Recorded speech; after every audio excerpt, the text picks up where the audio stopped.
प्रिय क्रांती मित्र हो, जय भीम, जय अशोक, जय संविधान, जय भारत.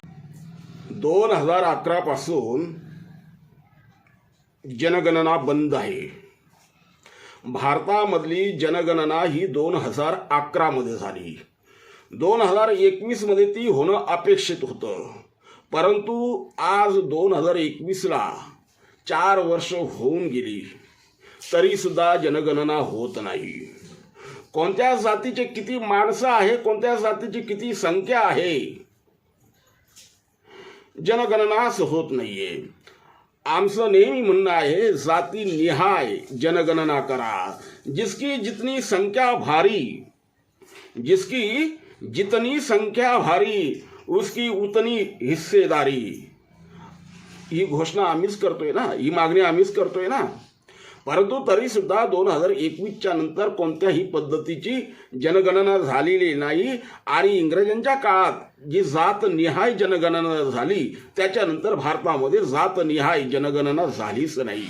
जर जातनिहाय जनगणना झालीच नाही तर मग जातीच्या आधारे तुम्ही आरक्षणाचं उपवर्गीकरण कसं करणार?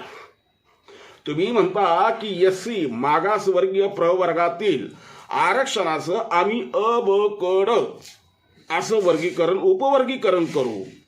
मला सांगा, जर असं उपवर्गीकरण करत असाल तर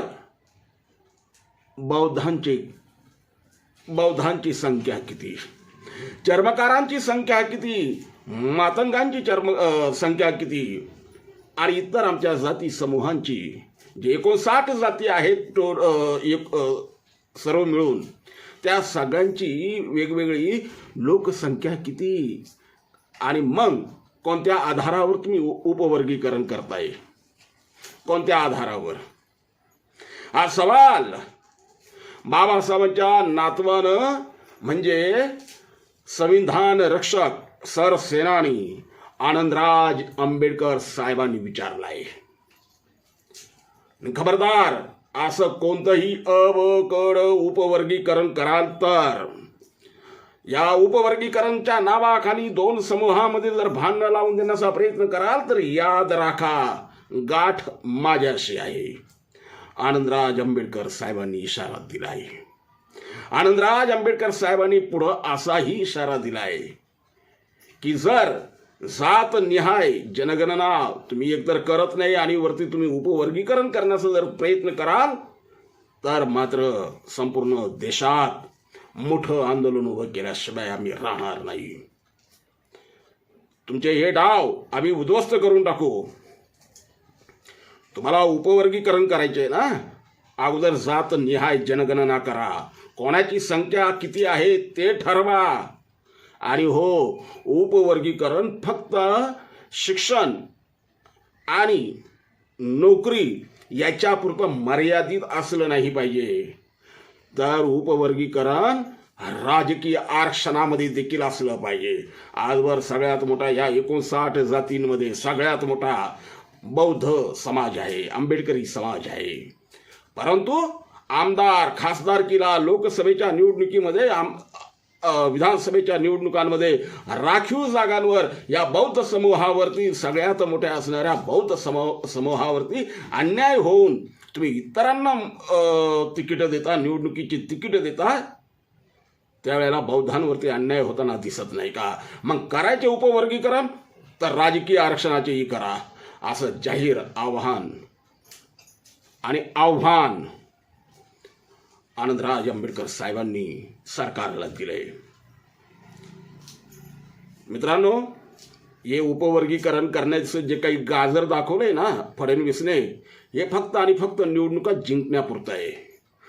स्थानिक स्वराज्य संस्थांच्या निवडणुका आलेल्या आहेत, त्या निवडणुका फक्त आणि फक्त आपल्या खिशात टाकायच्या, जिंकायच्या एवढ्या पुरतं फक्त हे आमच्या मातंग समूहाला दाखवण्यात आलेलं गाजर आहे. याच्या पलीकडं काही नाही. मला सत्ता द्या, 15 दिवसात मी धनगर समाजाला आरक्षण देतो, फडणवीस म्हणाले होते ना. काय झालं? कुठं गेलं ते आरक्षण?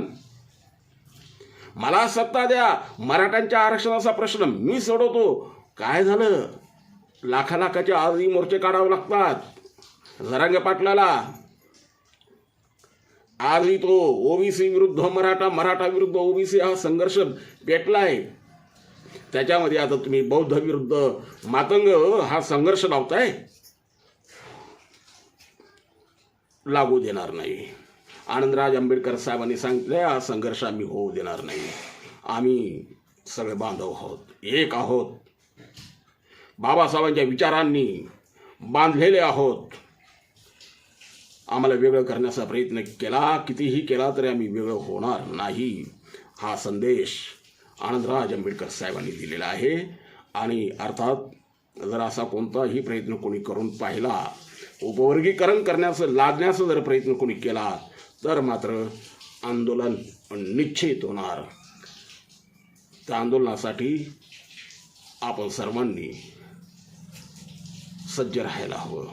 एवढंच या व्हिडिओच्या माध्यमातून आवाहन करतो. आणि पुढील व्हिडिओसाठी भीम पॅन्थर या आपल्या क्रांतिवाहिनीला अवश्य सबस्क्राईब करा. जय भीम. क्रांती मित्र हो, भीम पॅन्थर या आपल्या हक्काच्या यूट्यूब चॅनलला कृपया सबस्क्राईब करून आम्हाला विषमतावादी शक्तींच्या विरोधात लढण्यासाठी बळ द्या, शक्ती द्या, ऊर्जा द्या. कमेंट करा, लाईक करा, शेअर करा.